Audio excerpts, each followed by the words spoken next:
We are in Chapter 9. This is Part 4 of The Manipulated Mind by Denise Wynn.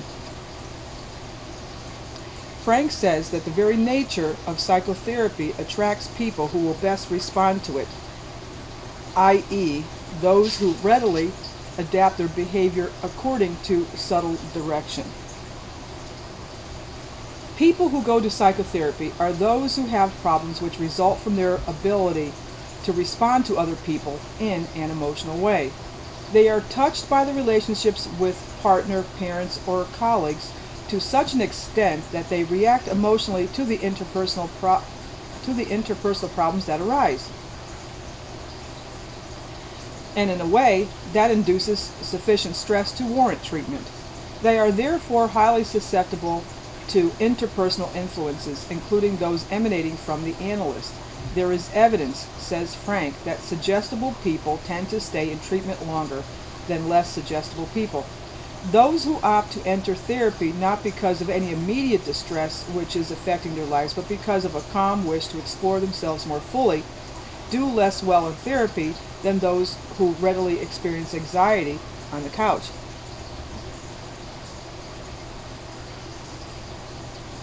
Frank also suggests that therapists who go out of their way to make no responses that could influence the client's ability to express himself fully and freely may in actuality be exerting more influence than their less restrained colleagues. The therapist's steadfast refusal to assume active leadership tends to create an ambiguous situation for the patient, who has only a vague idea of what he is supposed to do, how long he is to keep it up, and how he will know when he is finished. In response to the patient's attempts to gain clarification, the therapist does nothing at all, or may make non-committal encouraging sounds or ask non-committal questions. The resulting unclarity of the situation may enhance its influencing powers. Everyone constantly tries to form stabilized and clear assumptions by which to guide his behavior. Therefore, a person in an ambiguous situation is impelled to try to clarify it. That is, to assume the initiative in trying to find out what is expected of him and then do it. To the extent that a person cannot unaided construct a clear set of expectations in a situation, he looks to others for direction. This may explain the finding that confusion increases suggestibility. In evocative therapy, the patient's tendency to scrutinize the therapist for clues as to what is expected of him may be heightened by his belief that relief from his suffering depends on his doing or saying the right thing. Therefore, the patient, in his desperate search for clues, is acutely aware of every movement the therapist makes. He unconsciously uses the therapist's own body language to help him construct a picture of how he should be performing. Other social forces are also playing their part in the therapist/patient relationship. The patient has chosen to come to the therapist. Therefore, he has imbued the therapist with a certain degree of power. He believes the therapist can help him and has the knowledge and experience to do so. The therapist is an expert. The patient's ingrained duty to obey and respect people in authority makes him unwilling to cross the therapist or to forfeit his approval. In one sense, psychotherapists have a power akin to that of cult leaders. Because they are not concerned with the realm of the rational and the provable, their statements cannot be disproved and therefore comfortably rejected. A therapist can say, "Your unconscious is making you do such and such," or "In your unconscious mind you feel such and such," and the patient's conscious mind cannot plausibly show that to be untrue.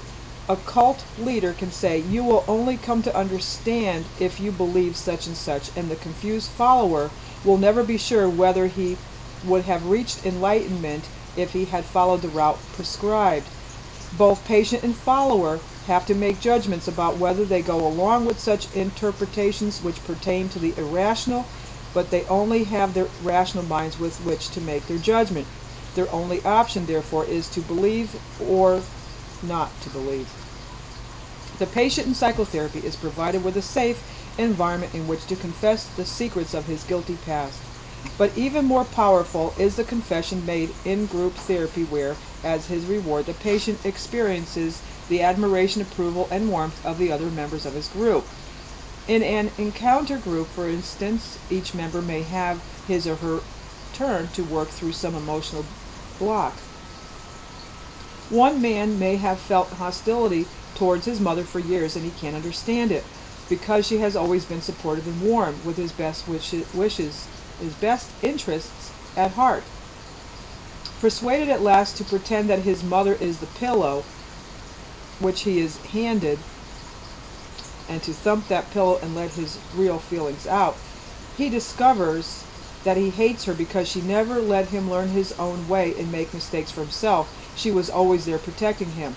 When his outburst is over, he feels freed from a huge burden. Bright-eyed, the rest of the group congratulate him on becoming himself at last.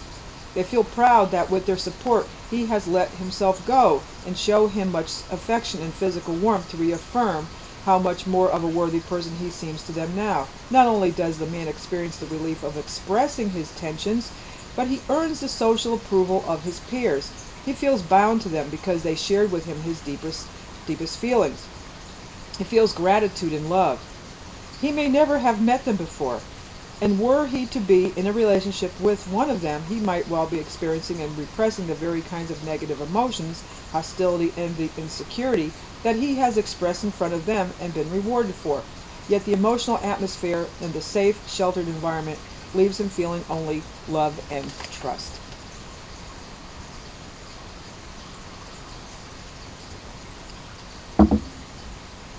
A more intense experience of the same ilk occurs on est weekends. Est, always spelt in lowercase because supposedly that, like est itself, it is not pretentious. It is a technique designed to change the quality of life. Developed by ex-salesman Werner Erhard, it is not a therapy nor a religion.